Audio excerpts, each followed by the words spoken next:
उत्तर प्रदेश में नेता प्रतिपक्ष कौन बनेगा, बड़े दिनों से चर्चा चल रही थी, कई नाम चल रहे थे, मगर आखिरकार आज यूपी विधानसभा शुरू हो चुकी है और नेता प्रतिपक्ष सामने कल ही आ चुके हैं। नेता प्रतिपक्ष का नाम है माता प्रसाद पांडे, इटवा सीट से विधायक हैं, 7वीं बार के विधायक हैं, समाजवादी पार्टी के संस्थापक सदस्यों में से एक हैं और लंबा इतिहास रहा है। सोशलिस्ट लीडर रहे हैं, मुलायम सिंह के काफ़ी करीबी रहे हैं और आखिरकार उनके नाम पर मुहर लग गई है। इसके साथ ही तमाम सवाल भी उठ गए हैं, क्या इस तरकीब से शिवपाल यादव को अखिलेश यादव ने किनारे लगा दिया है?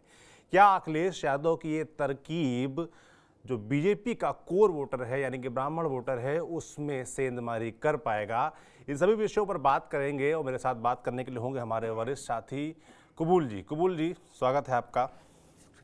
बड़ी चर्चा थी कि भाई कौन बनेगा नेता प्रतिपक्ष और उसके फिर मायने भी निकाले जाएंगे, तो जाहिर सी बात है नेता प्रतिपक्ष आ गए हैं। सोशल मीडिया पर मिक्स्ड रिएक्शंस आ रहे हैं। तमाम आप देख सकते हैं समाजवादी पार्टी के समर्थक हैं जो इस फैसले से नाराज़ हैं। वो कह रहे हैं कि पीडीए का नारा आपने दिया था, पिछड़ा, दलित, अल्पसंख्यक, जिसमें कि ये फिट नहीं बैठता है ये नाम। लोगों का दावा है कि भाई आपने चुनाव में जिनसे वोट पाया उनके साथ आपने गलत किया, आप इससे दिक्कत आएगी। हालांकि अखिलेश यादव या उनके तमाम समर्थक इस बात का भी जिक्र करते हैं कि पीडीए में ए का मतलब अगड़ा भी था अल्पसंख्यक के साथ साथ। इस तरह के दावे भी आ रहे हैं, तो उसको लेकर बहस चल रही है। कैसे देख रहे हैं इस फैसले को? देखिए, जिस तरह से जितना ये आसानी से ये बात कही जा रही है, उतनी आसानी से माता प्रसाद पांडे का चयन नहीं हुआ है। ये काफ़ी अखिलेश यादव के लिए काफ़ी मुश्किल फैसला था। जब अखिलेश यादव ने अपने लिए उत्तर प्रदेश के बजाय दिल्ली का सियासी मैदान चुना, तो उसके बाद से ही बात की कयास लगाई जा रही है कि उत्तर प्रदेश में अखिलेश यादव का विकल्प विधानसभा में कौन होगा जी। इसको लेकर तमाम तरह की चर्चाएं थीं, खासतौर से अखिलेश यादव का पीडीए फार्मूला जिसकी आप बात कर रहे थे कि पिछड़ा, दलित, अल्पसंख्यक में से कोई बनेगा। लेकिन अखिलेश यादव ए को लेकर हमेशा से उन्होंने कन्फ्यूजन की स्थिति बना रखी थी। ए को लेकर स्पष्ट नजरिया उन्होंने कभी पेश नहीं किया। उन्होंने पी से कहा पिछड़ा, डी से दलित, लेकिन ए से कहा आधी आबादी, तो कभी ए से अल्पसंख्यक, तो कभी ए से अगड़ा भी कहा। तो मुझे लगता है इन चीज़ों को देखते हुए एक तो यह है कि क्या अखिलेश जो माता प्रसाद पांडे की नियुक्ति हुई वो पीडीएफ फार्मूले से अलग हुई है या उसी के तहत? तो मुझे लगता है कि ये पीडीएफ फार्मूले की तहत ही है और ये एक तरह से विस्तार है और ये विस्तार के तहत उनकी नियुक्ति की गई है। और ये अखिलेश यादव ने बहुत सोची समझी रणनीति के साथ ये फैसला किया है और एक तीर से कई शिकार किए हैं। ऐसा नहीं है, शिकारों के बारे में लोग जानना चाहते हैं कि कौन कौन से शिकार किए। तो पहला उन्होंने खास तौर से उनकी नज़र जो है जो दलित, पिछड़े और अल्पसंख्यक जोड़ के उन्होंने वोट बनाया है। देखिए, इस चुनाव में वो टेम्परेरी वोट है, कोई ऐसा नहीं है कि जो तमाम जो है गैर यादव ओबीसी जातियाँ आई हैं या काफ़ी दलित जातियाँ कई जुड़ी हैं, वो समाजवादी पार्टी के साथ स्वाभाविक वोट बैंक है या यादव मुस्लिम की तरह कोर वोट बैंक है, वो नहीं है। अखिलेश यादव इस बात को बाखूबी समझ रहे हैं कि वक्त के साथ ये हमारे साथ आए हैं, लेकिन हमें अगर उत्तर प्रदेश में 2027 की सरकार बनानी है तो एक लंबा वोट बैंक, खासतौर से 50% का वोट बैंक हमें अपने आसपास रखना होगा ताकि एक हो। और खासतौर जब आप विपक्ष में होते हैं तो मैसेजिंग का बहुत बड़ा रोल होता है। तो मुझे लगता है अखिलेश यादव ने यही उलझा।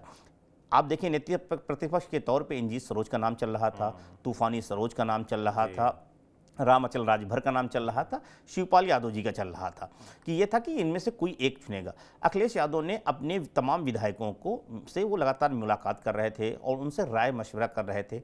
इस बीच कुछ लोगों ने इंजीत सरोज के नाम पे आपत्ति भी जताई कि वो दरअसल बसपा से आए हैं, पार्टी के पुराने नहीं हैं, जो पार्टी में जैसे स्वामी प्रसाद मौर्य वाला दूध के जले माठा भी फूंक के पीते हैं पल्लवी पटेल का उन्होंने रुख देखा। तो उन्होंने देखा कि ऐसे में किसी ऐसे पार्टी की नियुक्ति होनी चाहिए जो पार्टी के वफादार हों।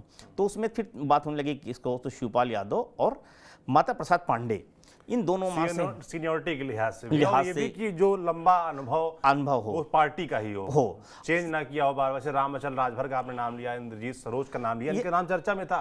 मगर दिक्कत ये थी कि बैकग्राउंड इनका सफाई नहीं है, समाजवादी पार्टी का नहीं है, बसपा से आए हैं, बसपा से आए हैं और बसपा के नेताओं को, लेकिन निश्चित तौर पे बसपा के नेताओं आने से सपा को फायदा हुआ है। लेकिन पार्टी में जिस तरह की नजरिए बटे हुए थे उसमें अखिलेश यादव ने ये दांव खेला, क्योंकि इंद्रजीत सरोज बहुत अच्छे पार्टी के समीकरण के लिहाज से फिट बैठते हैं, लेकिन सदन में मुखर होने के नाते वो उतने मुखर नहीं हो सकते। और एक पॉइंट और भी बताया गया, क्योंकि उनके बेटे भी सांसद बन गए हैं। यही बात जब इंद्रजीत सरोज का हुआ तो फिर ये हुआ कि पार्टी कोई और दलित नेता देखा जाए तो तूफानी सरोज का नाम आया, लेकिन तूफानी सरोज के साथ ये है कि वो 3 बार सांसद रहे हैं, विधानसभा में उनका अनुभव नहीं है।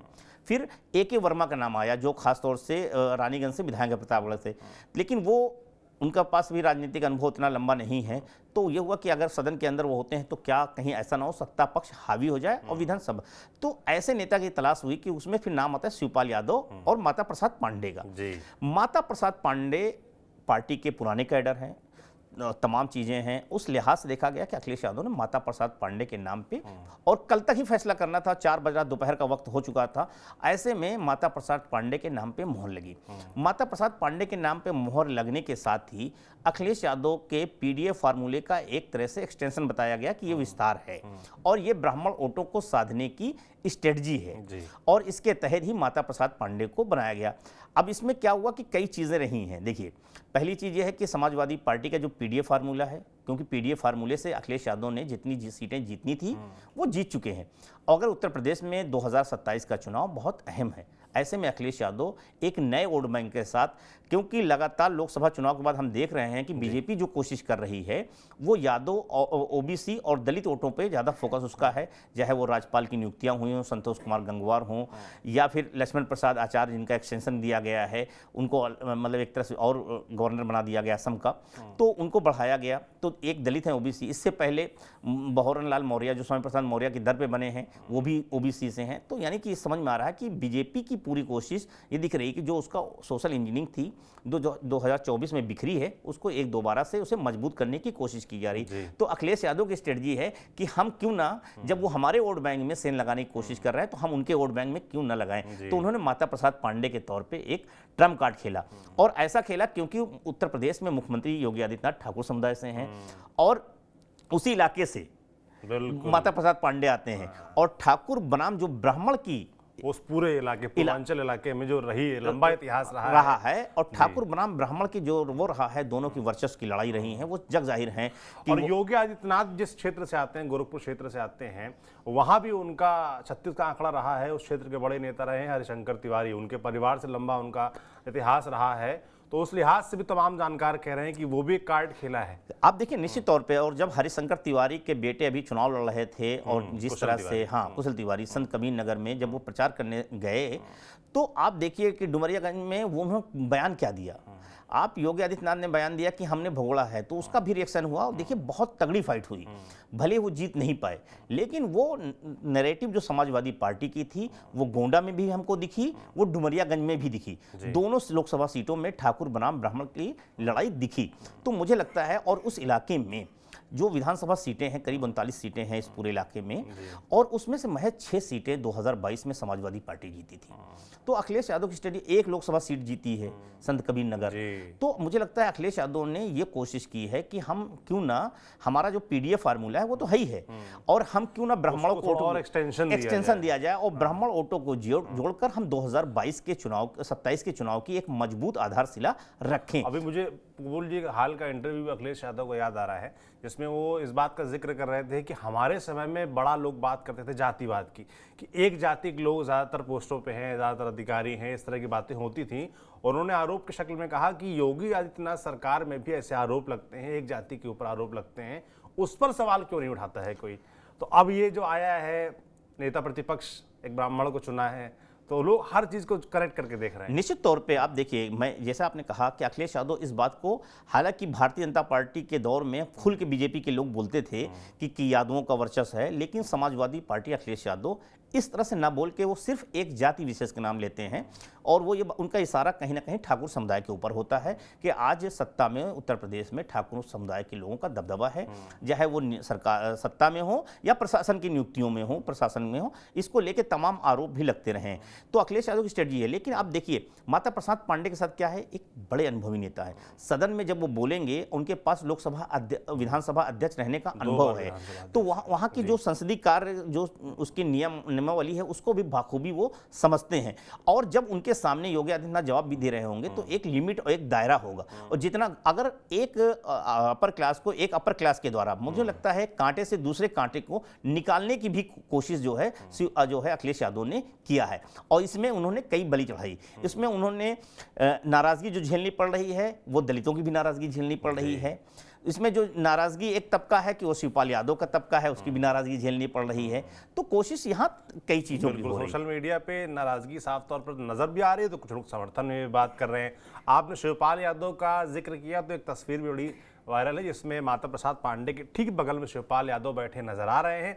हालांकि चर्चा इस बात की भी है कि क्या अखिलेश यादव ने माता प्रसाद पांडे को नेता बनाकर शिवपाल यादव को साइडलाइन कर दिया। अब शिवपाल यादव के जो ये फैसला हुआ, इसको लेकर एक तर्क ये भी दिया जा रहा है कि क्योंकि विधान परिषद में नेता प्रतिपक्ष एक यादव को, लाल बिहारी यादव को बनाया, जी लाल बिहारी यादव को बनाया गया, इस वजह से भी शिवपाल यादव का जो वेटेज था वो कम पड़ गया था। अखिलेश यादव पर दबाव था कि दोनों जगह ही अगर यादव बिरादरी से लोग होंगे तो इस पर भी सवाल खड़े होंगे। निश्चित तौर पे आपने कहा, जिस दिन लाल बिहारी यादव विधान परिषद के नेता बने, मुझे लगता है उसी दिन साफ हो गया था कि विधानसभा में शिवपाल यादव विधानसभा नेता प्रतिपक्ष नहीं बन पाएंगे। ये पहले दिन उसी दिन मोहर लग गई। लेकिन इसके पीछे एक और चीज़ है। राज्यसभा में देखें तो प्रोफेसर रामगोपाल यादव जो है राज्यसभा सपा की जो है संसदीय है, उसके नेता हैं। लोकसभा में क्या है, अखिलेश यादव नेता हैं। अगर विधान परिषद में भी लाल बिहारी यादव हैं, अगर विधानसभा में भी शिवपाल यादव हो जाते तो एक तो यादव परस्ती का आरोप लगता। दूसरी चीज एक और बहुत बड़ी बात है कि शिवपाल यादव, जिस बात का किनारा लगा दिया गया, क्या एक सोशल मीडिया में भी चल रहा, शिवपाल अखिलेश, आपको पता होगा कि उत्तर प्रदेश में 2017 के चुनाव से ठीक पहले जिस तरह से चाचा भतीजे के खिलाफ सियासी वर्चस्व, भूल पाएगा वो जख्म नहीं भूल पाएंगे। मुझे लगता है वो दर्द अभी भी, यहाँ तक कि शिवपाल यादव ने पूरी तरह समर्पण कर दिया, हर तरह से वो कर दिया। लेकिन जो एक बार गांठ कोई खुल जाती है ना, दोबारा से उसको जोड़ना बहुत मुश्किल होता है। मुझे लगता है कि वो जो अविश्वास की कमी है वो एक कारण है।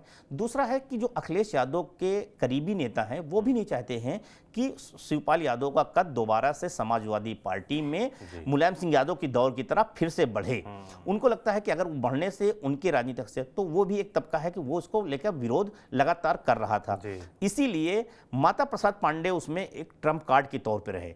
वो एक ऐसे तुरुप के पत्ते के तौर पर अखिलेश यादव ने इस्तेमाल किया जिसको इतराज जो है शिवपाल यादव भी नहीं कर पाए। आप देखिए कि इसमें शिवपाल यादव जब नाम आया, अगर समाजवादी पार्टी में 109 या 10 विधायक हैं, उनके आप फहरिस्त देखें तो उसमें कोई भी ऐसा नेता मतलब नहीं दिख रहा था जो शिवपाल यादव के कद का हो। उसमें एक माता प्रसाद पांडे थे। तमाम नेता थे, जो कोई 2 बार का विधायक है, कोई 3 बार का विधायक है, कोई 4 बार का विधायक है, लेकिन वो सारे लोग कभी ना कभी शिवपाल यादव के सानिध्य में रहे हैं या शिवपाल यादव की छत्र छाया में आगे बढ़े लिखे हैं। तो मुझे लगता है इसमें माता प्रसाद पांडे इकलौते नेता हैं। आजम खां के जेल जाने के बाद अगर आजम खां होते तो एक बेहतरीन कंपटीटर आज होते माता, क्योंकि वो इससे पहले नेता प्रतिपक्ष के रोल अदा कर चुके हैं और उनके भाषणों की चर्चा भी रहती है सदन के अंदर।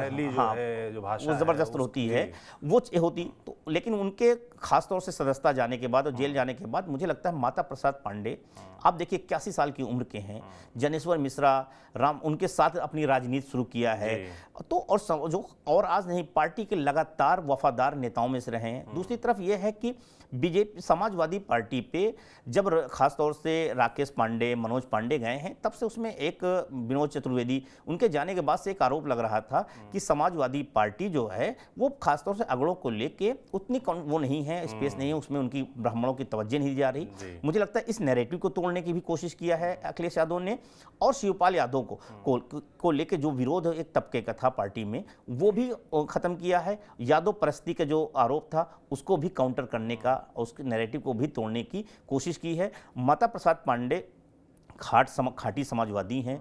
जब से उन्होंने राजनीति किया है 81 साल की उम्र में, वो अब क्या दगा दे के जाएंगे, मुझे लगता है अखिलेश यादव ने ये भी समझा। लोग जो है तंज के तौर पर जो लोग विरोध कर रहे हैं इस फैसले का, वो ये भी कह रहे हैं कि ऐसा तो नहीं होगा कि किसी दिन माता प्रसाद पांडे की अंतरात्मा की आवाज़ जाग जाएगी? देखिए, राजनीति में किसी बात को लेके मतलब उसको नहीं कहा जा सकता है, संभावनाएं हमेशा बनी रहती हैं। जी। लेकिन अपने इस 81 साल के सफ़र में उन्होंने कई उतार चढ़ाव समाजवादी पार्टी के देखे हैं। बिल्कुल। उन्होंने देखा है कि कैसे 2005 से 7 तक सत्ता से बाहर रही समाजवादी पार्टी, फिर देखा 2017 से लगातार बाहर रही है, 2017 में चुनाव हार गए लेकिन पार्टी में बने रहे, 2022 में फिर से वो विधायक बने हैं। जी, सतीश द्विवेदी को हराया। हाँ, जो लोकसभा मंत्री हुआ में करते थे बीजेपी के। और लोकसभा में भी अखिलेश यादव चाहते थे कि वो चुनाव लड़ें। वो जब नहीं तैयार हुए हैं तब वहां से किसी और दूसरे को विकल्प पे विचार किया गया है। वो पुराने नेता हैं, इतने राजनीतिक भवन में समाजवादी पार्टी से जिनको जाना था वो जा चुके। अब समाजवादी पार्टी 2024 के चुनाव के बाद से एक नए तरीके से है। वो अब वैसे भी चार्ज है इस वक्त। चार्ज है और उत्साह से भरी है। ऐसे में जब उगता हुआ सूरज हो तो कौन उससे दूर जाएगा? आप और यही मुझे लगता है वजह भी है कि अखिलेश यादव ने एक बात और साफ कर दी है कि जो भी लोग छोड़ के गए हैं या बीजेपी से जुड़े नेता हैं, उनकी पैरवी लेकर मेरे पास कोई ना आए, वरना जो लेके आएगा उसको भी निकाल दूंगा। निश्चित तौर पे अखिलेश यादव ने साफ संकेत दे दिया है। और अखिलेश यादव जो लोग गए थे दरअसल वो यही उस उम्मीद में गए थे कि अब समाजवादी पार्टी दोबारा से नहीं उभर पाएगी और बीजेपी, क्योंकि वो फरवरी में जाते हैं। देखिए, जब राज्यसभा का चुनाव होता है, राम मंदिर प्राण प्रतिष्ठा हो चुकी है, उस वक्त उत्तर प्रदेश में भाजपा की लहर दिख रही थी, माहौल दिख रहा था। लेकिन जैसे से इलेक्शन बढ़ा और माहौल बदला और आज वो तमाम नेता जो छोड़ गए थे, कोई भी अपने इलाके में भारतीय जनता पार्टी को नहीं जिता पाया। पूरी तरह से अखिलेश यादव फेल्योर है। अखिलेश यादव ने उन तमाम लोगों पे निशाना कसा है, तंज कसा है। और मुझे लगता है अखिलेश यादव, ये जो बात आपने कह रहे थे सौरभ भाई, उसमें मैं इससे 100% सहमत हूं कि अखिलेश यादव ने जो संकेत दिया, संदेश देख के ये बात साफ कर दिया कि उनके लिए कोई जगह नहीं। क्योंकि उसमें से मैं एक नेता को जानता हूं जो ये कोशिश कर रहे थे कि उनकी पार्टी में वापसी हो जाए और वो अखिलेश यादव ने उसके लिए दरवाजे बंद कर दिए। अब दूसरी जो, कौन है वो नेता, नाम बताइए। मैं अगर नाम बताऊं तो जो मेरी जानकारी वो मनोज पांडे हैं। अच्छा। मनोज पांडे जा रहे थे, प्रयास कर रहे थे, वापसी के प्रयास में थे। और उनके बाकायदा जो प्यारों हैं वो तो यहां तक कह रहे थे, मैं उनका सोशल मीडिया दिखा सकता हूं, जब उनको लोगों ने कहा तो उन्होंने कहा जिस तरह से चाचा शिवपाल की वापसी हो सकती है तो वैसे ही मनोज पांडे की क्यों नहीं हो सकती, इसलिए उम्मीद नहीं छोड़नी चाहिए। बिल्कुल, हालांकि ये सूत्रों का दावा है। हाँ, कबूल जी के कंफर्मेशन हम नहीं कर रहे हैं, लेकिन ये बात है। ये जो बात हमने कहा कि जो उन्होंने शिवपाल की तुलना की है वो उनके सोशल मीडिया में कमेंट में है। मैं उसको आप भी दिखा सकता हूं, जो उनके विधायक प्रतिनिधि हैं, ये उनकी बात है।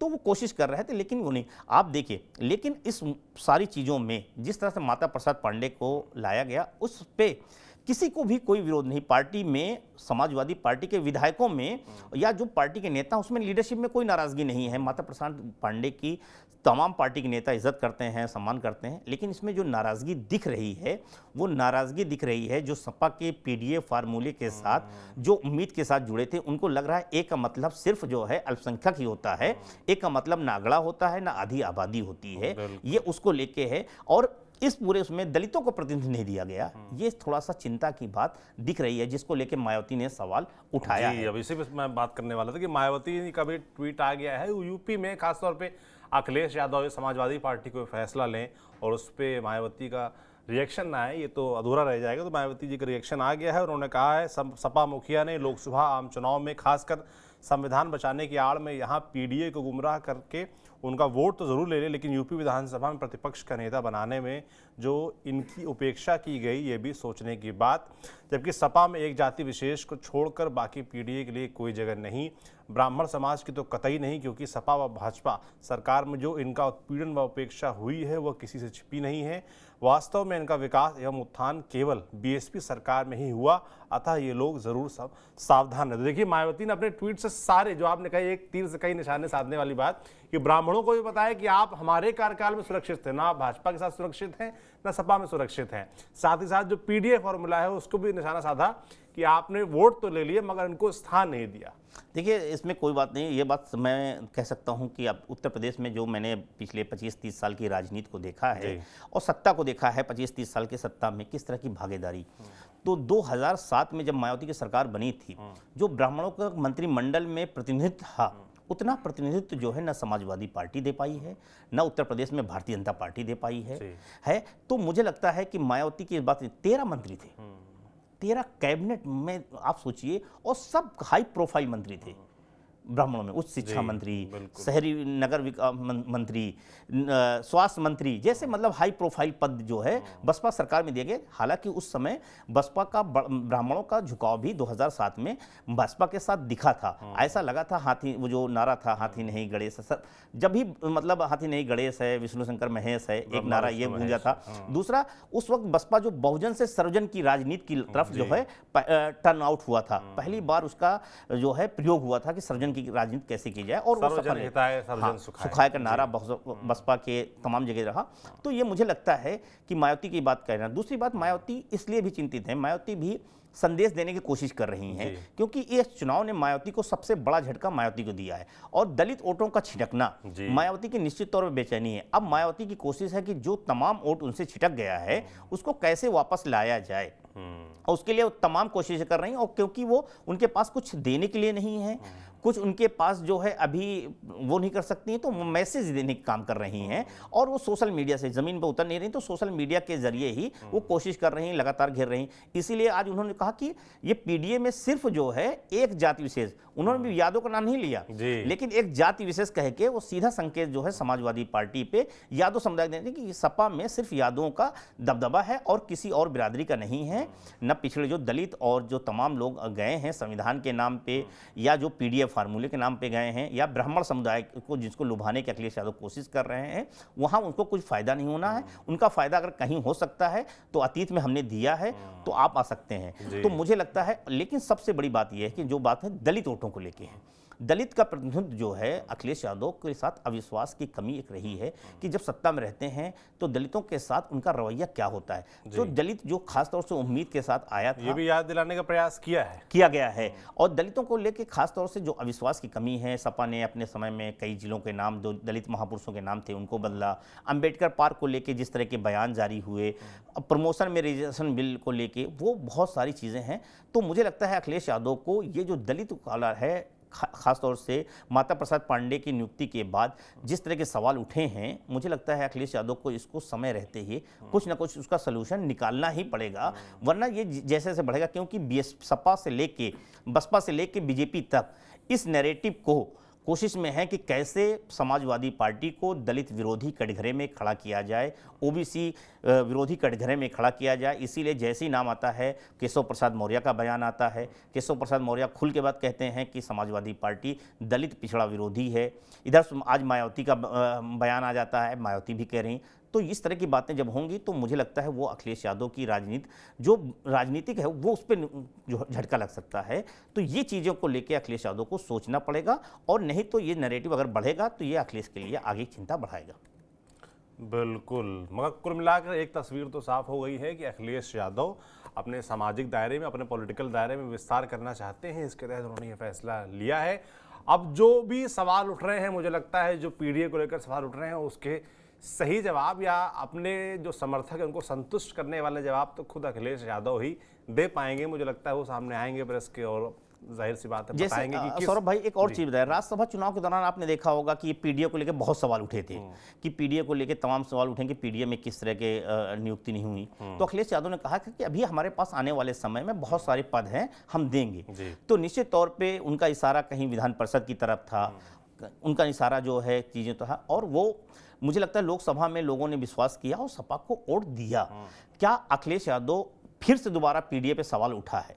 तो ये पीडीए का जो सवाल उठ रहा है बार बार अखिलेश यादव को, इसको मुझे लगता है जो दलित खासतौर से प्रतिनिधित्व की बात होती है राष्ट्र है, तो मुझे लगता है उसको थोड़ा संतुष्ट करना अखिलेश यादव के लिए बहुत ज़रूरी है। उसका अगर डैमेज कंट्रोल नहीं कर पाएंगे तो वो थोड़ा सा चिंता बढ़ाएगा। बिल्कुल, तो देखने वाला होगा कि इसमें अखिलेश यादव क्या कहते हैं इस पूरे फैसले को लेकर। बाकी फैसला सबके सामने है। माता प्रसाद पांडे अब अखिलेश यादव की जगह लखनऊ में यानी कि यूपी विधानसभा में मोर्चा संभालेंगे। योगी आदित्यनाथ सरकार से लोहा लेंगे, तमाम मुद्दे उठाएंगे। हमारी लगातार नज़र बनी रहेगी यूपी विधानसभा पर। जो भी अपडेट्स आएंगे आप तक हम पहुंचाते रहेंगे। आपको ये बातचीत कैसी लगी हमें कमेंट बॉक्स में लिखकर ज़रूर बताएं। बाकी देखते रहिए TV9 डिजिटल। शुक्रिया।